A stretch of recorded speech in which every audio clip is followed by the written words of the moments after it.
ओम वंदे गौ मातरम। मित्रों, बहुएं अक्सर आरोपित की जाती हैं घर तोड़ने के लिए, यानी कि बहुएं घर तोड़ती हैं, ऐसे बहुत सारे लोग कहते हैं। मित्रों, आज मैं इसी बात पर विस्तार से चर्चा करने वाली हूँ कि यदि घर तोड़ने वाली बहू घर में आ जाए तो हर किसी के मस्तिष्क पर टेंशन छाया रहता है और टेंशन ही रोगों का कारण बनता है और ये रोग जो हैं वो हमारे शरीर को बहुत ज़्यादा परेशान कर देते हैं। तो आज हम रोग मुक्ति के लिए एक काम और करने जा रहे हैं कि हमारे परिवार में जो बहुएं आती हैं वो बंटवारा कौन सी बहुएं करवाती है, हमें समझना होगा। यदि हम इस बात को समझते हैं तो सारी बातें हमारे सामने स्पष्ट हो जाएंगी। और विशेषकर बंटवारे में कौन कौन जिम्मेदार होता है, क्योंकि माता पिता भी उतने ही जिम्मेदार होते हैं कई बार जितनी बहुएं जिम्मेदार होती हैं। माता पिता कैसे जिम्मेदार होते हैं मैं वो भी बताऊंगी, उसके बाद बेटे कैसे जिम्मेदार होते हैं मैं वो भी बताऊंगी, और उसके बाद कौन सी बहुएं घर में आके बंटवारा करवाती हैं, क्योंकि वो भी बहुएं दो प्रकार की मैंने पाई हैं। तो ये सारी की सारी जानकारी मैं आपको विस्तार से देने वाली हूं, तो इस वीडियो को पूरा सुनिएगा। यदि आप अपने घर के बंटवारे से अपने आप को बचाना चाहते हैं, आप अपने घर को एकता के साथ बांधना चाहते हैं, तो इस वीडियो के निर्देशों को ध्यान से सुनिएगा, समझिएगा, आपको बहुत सारी बातें स्पष्ट हो जाएंगी। और उसके बाद आपके मन में कोई प्रश्न बचता है तो कमेंट वीडियो पर अवश्य करिएगा,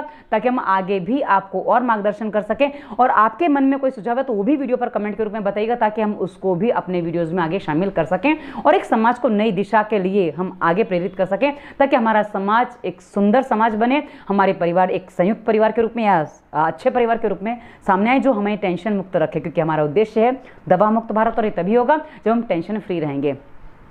तो चलिए सबसे पहले आपको बता दूं कि माता पिता किस प्रकार अपने घर को बंटवारे में पहले ही बांध देते हैं।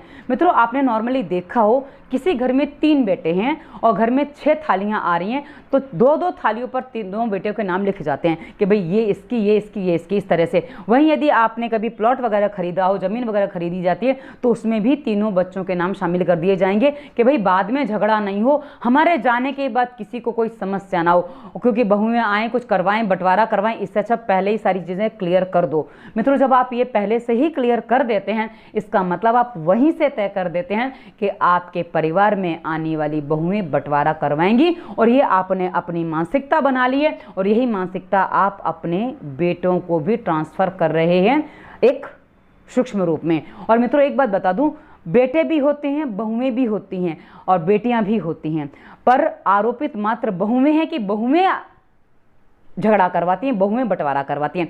बेटियां कभी भी इसके लिए आरोपित नहीं की जाती कि बेटियां बंटवारा करवाती हैं, पर बहुएं बदनाम। पर ये लोग ये भूल जाते हैं कि बेटी ही किसी घर के बहू है, वहीं दामाद किसी घर का बेटा है। पर दामाद की बात हम अभी नहीं करें, दामाद की बात हम अलग वीडियो में करेंगे। तो आज हम जो बहुओं की बात करें तो बहुएं कैसे बंटवारा करवाती है, मैंने आपको माता पिता का जिम्मेदारी बता दी कि माता पिता किस तरह बीज बोते हैं बंटवारे का, जो कहीं ना कहीं दिमाग में बच्चों के बीच चलता है और आगे जाके वही पनपता है। अब मित्रों, दूसरा स्टेप पे आते हैं कि बेटे किस तरह जिम्मेदार होते हैं। मित्रों, मैं एक बात और बता दूं, जो बेटों को शिक्षण देने वाले माता पिता होते हैं, इस बात को जरा ध्यान से समझिएगा, क्योंकि जो पत्नी आती है बेटे के साथ आती है, पहले तो परिवार वाले लड़की देखते थे तो परिवार में लड़की आती थी, लेकिन आजकल लड़का लड़की ज़्यादा एक दूसरे को देखते हैं, मतलब उसी के सारे जो चीज़ें तय होती हैं अधिकांश वहीं से होती हैं। तो मैं एक बात वहीं कहूँगी कि आपका बेटा एक लड़की देखने जाता है, उससे क्या बात करता है क्या नहीं करता, आपने बात की नहीं कि मैं नहीं जानती, पर हाँ आपको लगा कि भाई बहू अच्छी है, हम घर में ले आए, लेकिन बाद में उसने घर में जो हंगामा खड़ा किया, मतलब आप जो माता पिता हैं, जो लड़के के माता पिता हैं, आपके 25, 28, 30 साल की परवरिश उस कल की आई लड़की ने फेल कर दी और वो आपके लड़के को अपने साथ लेकर चली गई। ये आरोप कुछ ज़्यादा नहीं हो गया? क्योंकि आपने 20, 25, 30 साल में अपने बेटों को क्या सिखाया था, क्या समझाया था कि वो आपस में अपने जो भाई भाई मिलजुल के जो पहले एक दूसरे के लिए बहुत कुछ करने को तैयार होते थे, वो भाई भाई में भी फूट पड़ गई और वो बहू आपके बेटे को लेकर चली गई।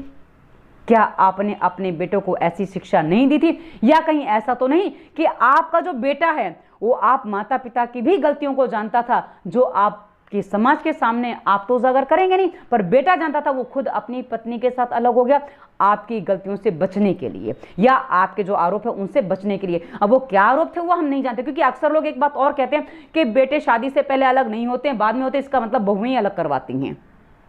मित्रों, जो मैंने अभी थोड़ी देर पहले कहा था, जो किसी घर की बहू है वो किसी के घर की बेटी पहले है, तो क्या यह आरोप बेटियों पर नहीं लगना चाहिए कि बेटी ससुराल में जाके अपने पति को अलग ले जाती है? तो बेटियों पर यह आरोप क्यों नहीं लगता? क्योंकि अपने में गलती कोई नहीं देखता, गलती सबको बाहर वाले में दिखती है। जो बाहर से आता उसका पक्ष कोई ज़्यादा लेने वाला है नहीं, तो उस पर सारी गलतियां थोप दो और अपने आप को साफ बचा लो। ये हमारी अपनी नियति होती है। क्योंकि आपके घर में जो बहू आई है उसके मायके वाले भी तो बोल सकते हैं कि हमारी बेटी ने ससुराल में जाके बंटवारा करवा दिया, कोई नहीं बोलेगा। आपके घर की बेटी ने भी किसी घर में जाके बंटवारा करवाया होगा, आप कभी नहीं बोलेंगे कि मेरी बेटी ने बंटवारा करवाया, पर हाँ बहू ने करवा लिया ये आप जरूर बोलेंगे। तो ये बात ऐसी ही है। अब आगे बढ़ते हैं मित्रों कि बंटवारा करवाने वाली बहुएं कैसी होती हैं। आप नोटिस करिए, आपने जिससे विवाह किया वो लड़की कौन थी, लड़की कैसी थी?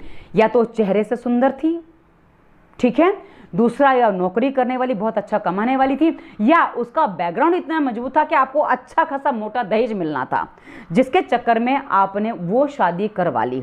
अभी जो विवाह हो गया, जिस चक्कर में हो गया, अब आप सोचिए ना, आपने किसी मोह में ग्रसित होकर ये विवाह किया है, तो जो मोह में ग्रसित होकर आपने विवाह किया, उस मोह का अहंकार उस बहू में होने वाला है और वो बहू में रहने वाला है, और वही अहंकार उसको बंटवारा करने पर विवश भी कर सकता है। यदि आपके साथ उसकी नहीं बनेगी तो, और उसकी आपके साथ क्यों नहीं बनेगी? क्योंकि यदि आपके स्वभाव से उसका स्वभाव मैच नहीं कर रहा है, या आपको लगता है कि आप उसके मामलों में दखलंदाजी दे रहे हैं, तो वो आपको छोड़ के जाने को तैयार हो जाएगी। अब मित्रों आपको बता दूं, यदि आप चाहते हो कि घर का बंटवारा ना हो, बहू ऐसी आए, तो सबसे पहले आपको समझना होगा कि लड़की कैसी होनी चाहिए। लड़की ज़्यादा सुंदर ना हो, मेकअप होता हुआ ना हो तो अच्छी बात है, क्योंकि जितना लड़की फैशनेबल होगी उतना ही घर गृहस्थी में उसकी रुचि कम होगी। ये आपको समझना पड़ेगा।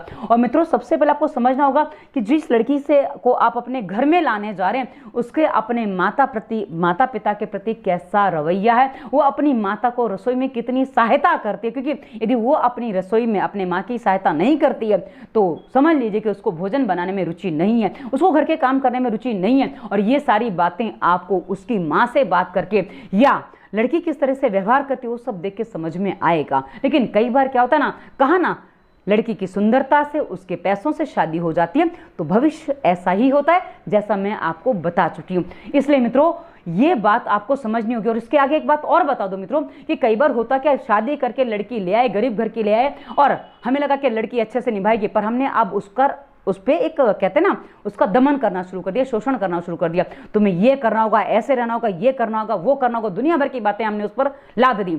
अब जब तक उसके ऊपर आपका प्रेशर वो सहन कर लेगी। और मित्रों आजकल आप देखिए टीवी सीरियल वही ज़्यादा चलते हैं जिसमें बहू दबी कुचली होती है, जिसमें बहू एकदम दबंग हो, वो सीरियल ज़्यादा नहीं चलते हैं, पर दबी कुचली बहू हो वही सीरियल ज़्यादा देखे पसंद किए जाते हैं। तो मित्रों अब वो जो बहू आपके घर में आई है, यदि आपके घर में बहु बेटियां साथ में हंस बोल नहीं पा रही हैं, तो इसका मतलब है कि आपके घर में आज नहीं तो कल बंटवारा होना निश्चित है। जब तक आप बहू को दबा पाएंगे दब जाएगी, लेकिन जिस दिन उसको मौका मिला वो आपको दबाना शुरू कर देगी, और नहीं दबेंगे तो वो अलग होने की बात करेगी। तो ये सारी की सारी बातें ऐसी लागू हो जाती हैं मित्रों। हाँ, कभी कभी एक और भी चीज़ होती है कि कुछ दबंग महिलाएं होती हैं जो इनका काम ही फंसाना होता है, और आप यदि फंसे हैं इसका मतलब है कि आपने बैकग्राउंड ठीक से चेक नहीं किया था, तभी आप फंसे हैं। और ये जो फंसने वाले लोग हैं, फंसाने वाले लोग हैं, इनके पूरे कैरेक्टर ही अलग होते हैं। तो इनको तो कहा ना पुलिस के हवाले किया जा सकता है, पर हाँ कानून स्त्री के पक्ष में, इसलिए जल्दी इस पर सबूत नहीं मिल पाते तो कार्रवाई नहीं हो पाती है। तो आपको समझना होगा पहले ही इस बात को कि कहाँ क्या कैसी स्थिति है, तो आप समझेंगे तो इस बात को और स्पष्ट कर पाएंगे अपने आप में, तो वही आपके परिवार को बचाने में आपकी सहायता करेगा। मित्रों इसी वीडियो के डिस्क्रिप्शन में हमने आपको दवा मुक्ति वायरस के प्रभाव प्लेलिस्ट में हर रोग पर विस्तार से वीडियो दिए हैं। उसके आगे रोगों के कारण, स्वास्थ्य नियम, प्राणायाम, आसन, व्यायाम, मुद्रा, फालतू विचार मुक्ति, सफल घरेलू उपचार और सरल भोजन जैसी प्लेलिस्ट में दिए हैं, जो आपको जीवन जीने में, आपको निरोगी बनाने में आपकी पूरी सहायता करेंगे। आगे हमने इंस्टाग्राम, फेसबुक का लिंक दिया जहाँ आप मोटिवेशनल थॉट्स वगैरह पढ़ सकते हैं, हमें फॉलो कर सकते हैं। और अंत में हमने अपना नंबर दिया, नंबर कंसल्टेंसी के लिए दिया। अब आपके विचार क्या वो वीडियो पर अवश्य बताइएगा, और ये वीडियो कैसा लगा अवश्य बताइएगा। आप क्या और जानना चाहते हैं वो भी बताइएगा। धन्यवाद। वंदे मातरम।